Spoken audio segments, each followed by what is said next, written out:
தனித்த ஒரு சிறந்த மனிதனாக அடையாளம் காணப்பட வேண்டும் என்றால் தொடர்ந்து உங்களுக்கு பிடித்தமான ஒரு துறையில் உழைத்துக் கொண்டே இருங்கள். தொடர்ந்து உங்களுடைய உழைப்பை செலுத்திக் கொண்டே இருங்கள். நம்பிக்கையோடு செலுத்துங்கள். எவ்வளவு இடர்பாடுகள் வேண்டுமானாலும் வரும். இடர்பாடு இல்லாமலாம் போயிட முடியுமா? இடர்பாடு இல்லாமலாம் போகவே முடியாது. காகத்தை பார்த்திருக்கீங்களா? காகம் பார்த்திருக்கீங்களா? பருந்து பார்த்திருக்கீங்களா? காகமும் பருந்து சண்டை போட்டா யார் ஜெயிப்பான்னு நினைக்கிறீங்க? யார் ஜெயிப்பான்னு நினைக்கிறீங்க? ரெண்டு பறவையே இந்த இடத்துல அமர்ந்து இருக்கு அப்படின்னா அப்போ பருந்து ஜெயிச்சிரும். அப்ப பாத்தீங்கன்னா பருந்து ஜெயிச்சிரும். பறக்கும் போது பாத்தீங்கன்னா பருந்தால ஜெயிக்க முடியாது. அப்ப காக்கா என்ன பண்ணும்? காக்கா என்ன பண்ணும் என்றால் பறக்கும் பொழுதுதான் பருந்த போய் கொத்தும். வலி தாங்க முடியாது. வலி தாங்க முடியாது. பருந்து என்ன பண்ண நினைக்கிறீங்க? அப்படியே விலகும். விலகி அந்தாண்ட பறக்கும்.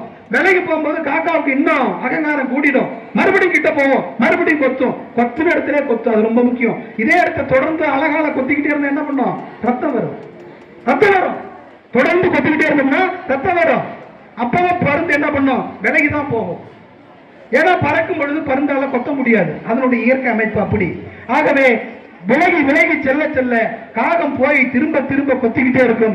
ஒரு கட்டத்தில் வலி தாங்க முடியாமல் ரத்தம் கொத்துகின்ற பொழுது பறவை என்ன செய்யும் என்றால் பறக்கக்கூடிய உயரத்திலிருந்து மேலே மேலே ஒரு 15 மீட்டர் உயரத்துக்கு மேலே போய் பறக்க ஆரம்பிக்கும். காகம் பறக்கக்கூடிய உயரத்திற்கு மேல் பறக்க முடியாது. சயின்ஸ் அடிப்படையில் காகம் இன்னும் மேலே ஏறினதுன்னா அதுக்கு ஆக்சிஜன் கிடைக்காது. ஆனால் பருந்து 15 மீட்டர் மேலே ஏறிட்டாலும் ஆக்சிஜன் கிடைக்கும். ஆகவே உங்களை கொத்துவார்கள்.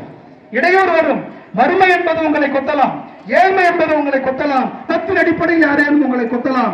ஜாதியின் அடிப்படையில் கொத்தலாம். இடையூறுகள் ஏற்படுத்திக் கொண்டே இருப்பார்கள். அவமானத்தை தந்து கொண்டே இருப்பார்கள். வழியை பொறுத்து மேலே மேலே மேலே பருந்தினை போல பறந்து செல்வதற்காக உங்களுடைய மனதை தயார்படுத்திக் கொள்ளுங்கள்.